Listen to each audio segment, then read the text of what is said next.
ఓం శ్రీ గురుభ్యో నమః. అందరికీ నమస్కారం అండి.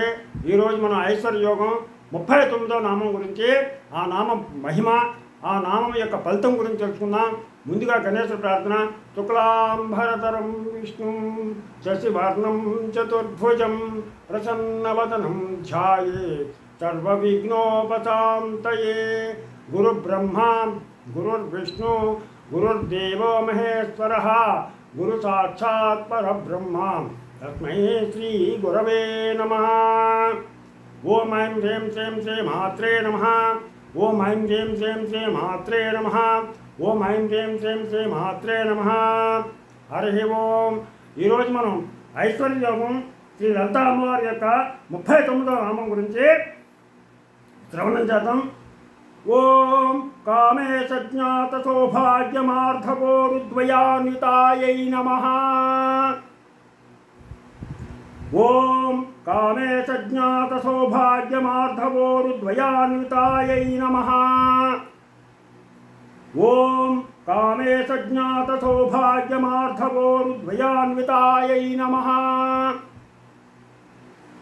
ఓం ఐం హ్రీం శ్రీం ఓం కామేశ జ్ఞాత సౌభాగ్యమార్థకోరుద్వయాన్వితాయై నమః. ఓం ఐం హ్రీం శ్రీం ఓం కామేశ జ్ఞాత సౌభాగ్యమార్థకోరుద్వయాన్వితాయై నమః. ఇలాగ అమ్మవారి యొక్క 39వ నామం. ఒక అర్థం ఏంటంటే, ఊరువులు అంటే తొడలు. ఊరువులు అంటే తొడలు. అమ్మవారి ఊరువులు మృదువుగా కోమలంగా ఉన్నాయి. వాటి మార్దనం ఒక కామేశ్వరుడే తెలుసుకోగలడు. భర్తకు మాత్రమే తెలియడం అనేది పరమ పతివ్రత యొక్క లక్షణం. అది భర్తకు ఒక్కడికే తెలుస్తుందా? ఆ కామేశ్వరుడికి ఒక్కడికే తెలుస్తుంది. అలా తెలుసుకోవడం అనేది పరమ పతివ్రత యొక్క లక్షణం. అమ్మవారు సగం, అయ్యవారు సగం కనుక అర్ధనారీశ్వరులు వాళ్ళిద్దరూ కూడా. అమ్మవారు సగభాగం, అయ్యవారు సగభాగం, అందుకని అర్ధనారీశ్వరులు. అందుకని ఆమె గురించి కామేశ్వరుడికి, కామేశ్వరుని గురించి ఆవిడకి, ఇద్దరికి మాత్రమే తెలుస్తాయి, ఇంకెవరికి తెలియదు. వాళ్ళిద్దరూ చెరసగ భాగాల్లో కలిసి ఉంటారు కాబట్టి వారిని అర్ధనారీశ్వరులు అన్నారు. వారి గురించి ఒకరికి తెలుసుకోవాలని అంటే వారిద్దరికే సాధ్యమవుతుంది. కామేశ్వరుని గురించి ఆమెకు మాత్రమే తెలుస్తాయి. వాక్కు అర్థంలాగా కలిసి ఉండే ఈ ప్రకృతి పురుషుల మహత్యం వారిద్దరికీ తప్ప మరొకరికి ఎవరికి కూడా తెలియదు.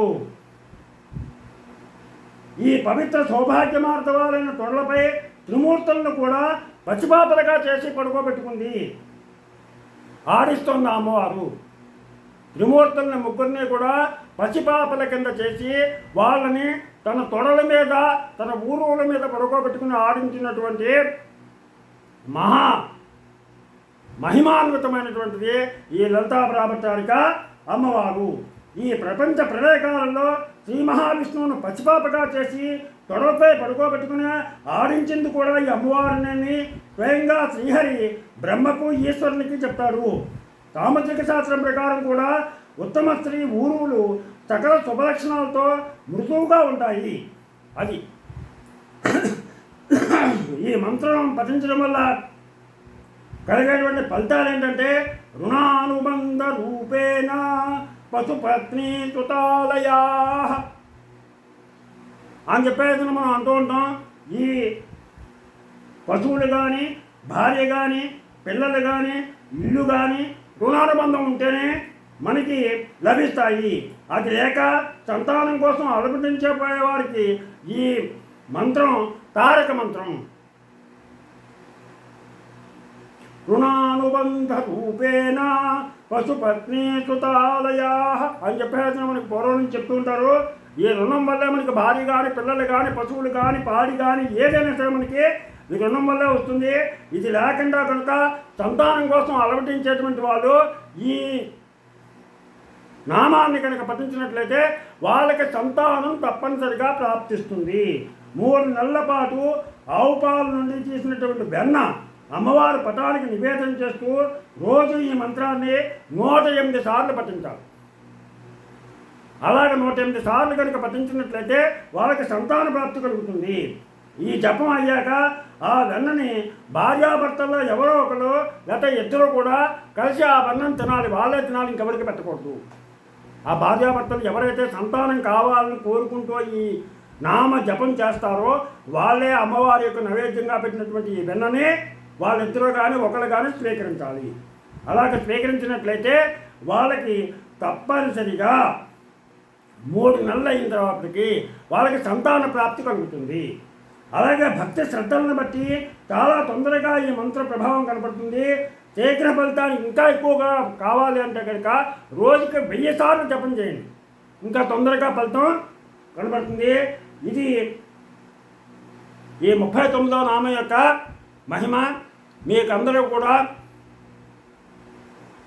ఈ అమ్మవారి యొక్క లలితా పరాభట్టారిక అమ్మవారి యొక్క నామాలని నిత్యం స్మరణ చేసుకుని అమ్మవారి యొక్క కృపా కటాక్ష వీక్షణాలకు పాత్రలు అవుతారని ఆశిస్తూ, మీకు నా ఛానల్ కనుక నచ్చినట్లయితే సబ్స్క్రైబ్ చేయండి, అలాగే లైక్ చేయమని కోరుతూ మీ రాబాగు వెంకట ప్రభాకర్.